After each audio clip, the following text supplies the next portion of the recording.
Shri Venkateswara gold తాకట్టులో ఉన్న మీ బంగారాన్ని విడిపించి కొనబడును.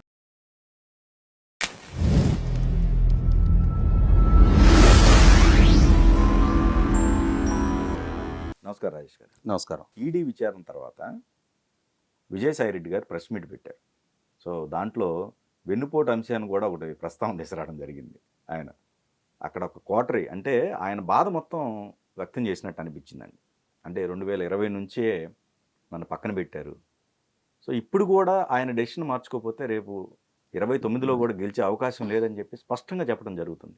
జగన్మోహన్ రెడ్డి గారి ప్రభుత్వ హయాంలో జరిగిన మద్యం కుంభకోణం తాలూకు ఎన్ఫోర్స్మెంట్ డైరెక్టరేట్ విచారణకు హాజరైన విజయసాయి రెడ్డి అంతకు ముందు నుంచి ఆయన నేను విజిల్ బ్లోయర్ని, నాకు తెలిసిన సమాచారాన్ని నన్ను గనక విచారణకు పిలిస్తే విచారణ సంస్థతో నేను షేర్ చేసుకుంటాను, అసలు ఈ మొత్తం కార్యక్రమానికి రాజకేశ్ రెడ్డి కర్త కర్మ క్రియ,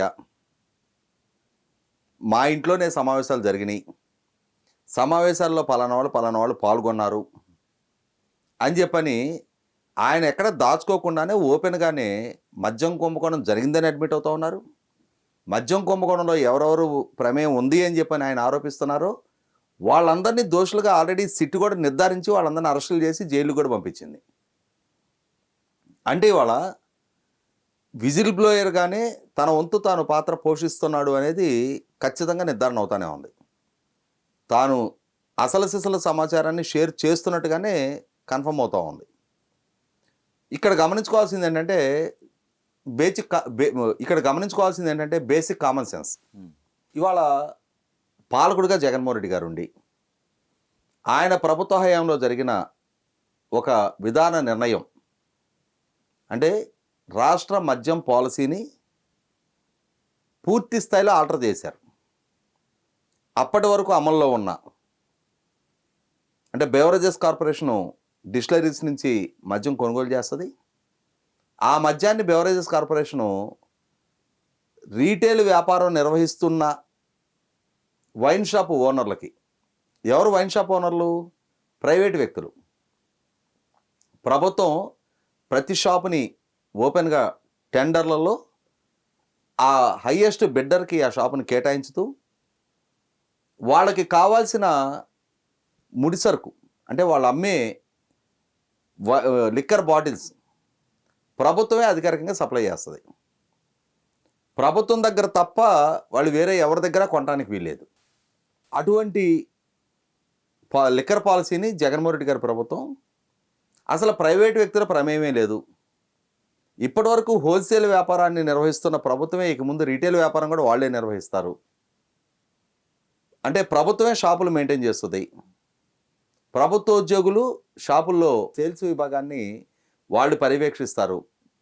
సేల్స్ బాయ్స్గా వాళ్ళు వ్యవహరిస్తారు. వాళ్ళని కూడా ప్రభుత్వం అపాయింట్ చేస్తుంది. అంటే ఇక్కడ లిక్కర్ వ్యాపారం ద్వారా సమకూరే ప్రతి రూపాయి ఆదాయం ప్రభుత్వానికి రావాలి అనే ఒక కొత్త పాలసీని అందుబాటులోకి తీసుకొచ్చారు. ఈ తీసుకొచ్చిన క్రమంలో ఈ పాలసీ మాటున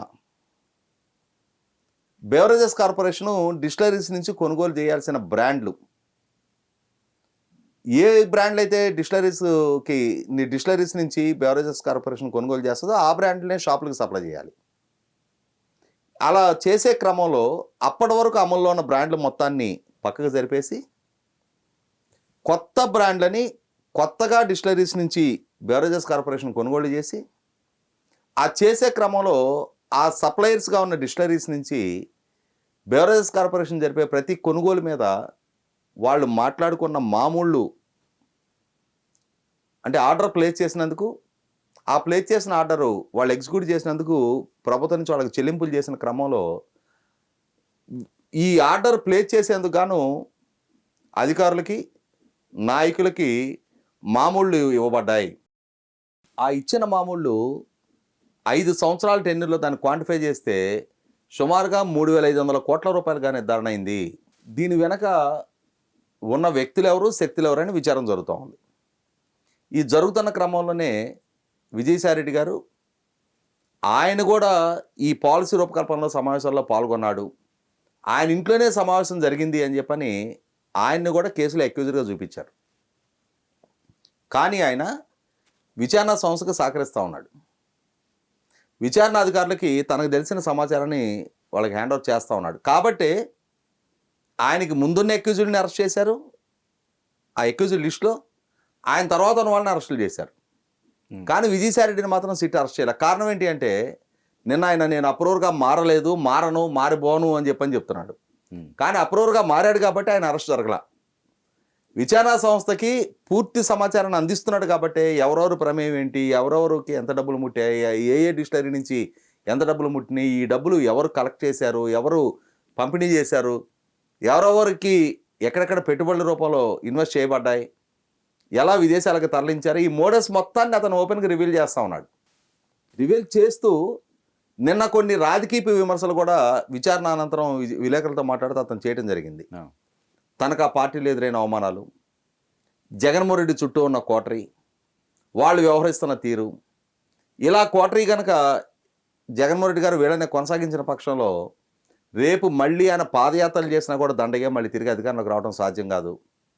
ఎన్డీఏ కూటమి ఇదే కూటమిగా రేపు 29 ఎన్నికలకు కూడా వెళ్ళిన పక్షంలో జగన్మోహన్ రెడ్డి గారు ఏ పాదయాత్రలు చేసినా కూడా ప్రయోజనం లేదు. అంటే జగన్మోహన్ రెడ్డి గారు రేపు రాబోతుంది మేమే అని చెప్పని వాళ్ళ శ్రేణుల్లో నమ్మకం కలిగిస్తూ ఉన్నారు. వాళ్ళ శ్రేణులు కూడా మళ్ళీ జగన్మోహన్ రెడ్డి అధికారంలోకి రాగానే ఇవాళ ఉన్న ఎన్డీఏ కూటమిలో ముఖ్యంగా తెలుగుదేశం నాయకుల్ని రప్పరప్ప నరుకుతామని చెప్పని స్టేట్మెంట్లు ఇస్తూ ఉన్నారు. కానీ వాళ్ళందరూ ఆశల మీద నీళ్ళొల్లుతూ విజయసాయిరెడ్డి మాత్రం, ఏ విజయసాయిరెడ్డి అయితే జగన్మోహన్ రెడ్డి గారు అక్రమాస్తుల కేసుల్లో ఆయనతో పాటు అక్యూజ్డ్ నెంబర్ 2గా ఉన్నాడు, జగన్మోహన్ రెడ్డి గారి ప్రభుత్వంలో ఆయన పార్టీ అధినేతగా ఉంటే ఈయన పార్టీ ప్రధాన కార్యదర్శిగా కొనసాగాడు, ఆయన రాష్ట్ర ముఖ్యమంత్రిగా ఉంటే ఈయన పార్లమెంటరీ పార్టీ నాయకుడిగా కొనసాగాడు. ఏ వ్యక్తి అయితే జగన్మోహన్ రెడ్డి గారికి బలగంగా ఇన్ని సంవత్సరాలుగా పనిచేస్తూ వచ్చాడు, అతను నన్ను జగన్మోహన్ రెడ్డి అవమానించాడు, నా లాయల్టీని ప్రశ్నించాడు, నన్ను దూరం చేసుకున్నాడు అని చెప్పని మాట్లాడుతూ ఉన్నాడు.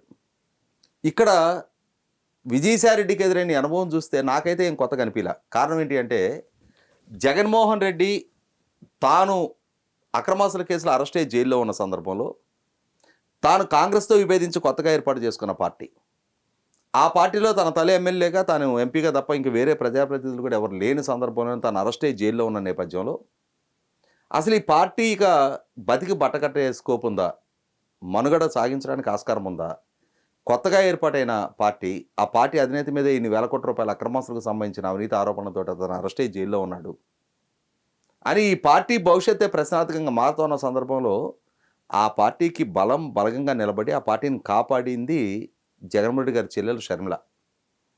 ఒక ఆడబిడ్డ 3200 కిలోమీటర్ల పాదయాత్ర చేసి జగన్మోహన్ రెడ్డికి ఒక సక్సెస్ఫుల్గా ఆ పార్టీని తను హ్యాండ్ ఓవర్ చేయడం జరిగింది, తాను బెయిల్ తీసుకొని బయటకు వచ్చిన తర్వాత. అటువంటి షర్మిల గారిని బయటికి నెట్టేసిన జగన్మోహన్ రెడ్డిని చూస్తున్నాం. తన కోసం కష్టపడి తన పార్టీని నిలబెట్టిన తన తల్లిని బయటికి నెట్టేసిన తీరు చూస్తున్నాం. ఇవాళ విజయసాయిరెడ్డికి ఎదురైన అనుభవాన్ని చూస్తున్నాం. ఇవన్నీ చూసినప్పుడు ఇవాళ జగన్మోహన్ రెడ్డి నైజం సమాజంలో చర్చనీయాంశం అవుతూ ఉంది. తన పట్ల ఎవరెవరైతే లాయల్టీ ప్రదర్శించారో, ఎవరెవరైతే తన ఈ స్థితికి తను ఎదిగిన తాను దక్కించుకున్న ఈ హోదాలకి ఈ పదవులకి తాము చేసిన త్యాగాల వల్ల తనకి ఈ స్థాయి దక్కిందో వాళ్ళందరినీ జగన్మోహన్ రెడ్డి డిజోన్ చేసుకున్నాడు.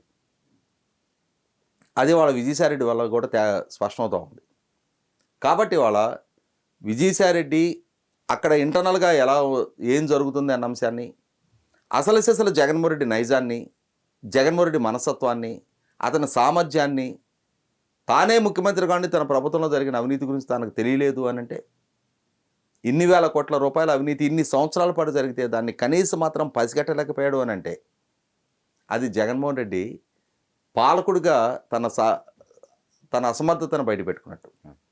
అదే సందర్భంలో వాళ్ళ పార్టీ అధినేతగా కూడా ఒక కోటరీకి బందీ అయ్యి ఆ కోటరీ ఏ స్క్రిప్ట్ రాసిస్తే ఆ స్క్రిప్ట్ని మాత్రం చదువుతూ ఉన్నాడు అని చెప్పని ఆల్రెడీ ఇప్పటికే జరుగుతున్న చర్చలకు బలం చేకూరుస్తూ విజయసాయిరెడ్డి కూడా అదే స్టేట్మెంట్ ఇస్తున్న నేపథ్యంలో పార్టీ అధినేతగా కూడా జగన్మోహన్ రెడ్డి సామర్థ్యం ప్రశాంతంగా మారుతూ ఉంది. అటు ముఖ్యమంత్రిగా ఇటు పార్టీ అధినేతగా అతని సామర్థ్యాన్ని ప్రశాంతంగా చేయటంలో విజయసాయిరెడ్డి సక్సెస్ అయ్యాడు.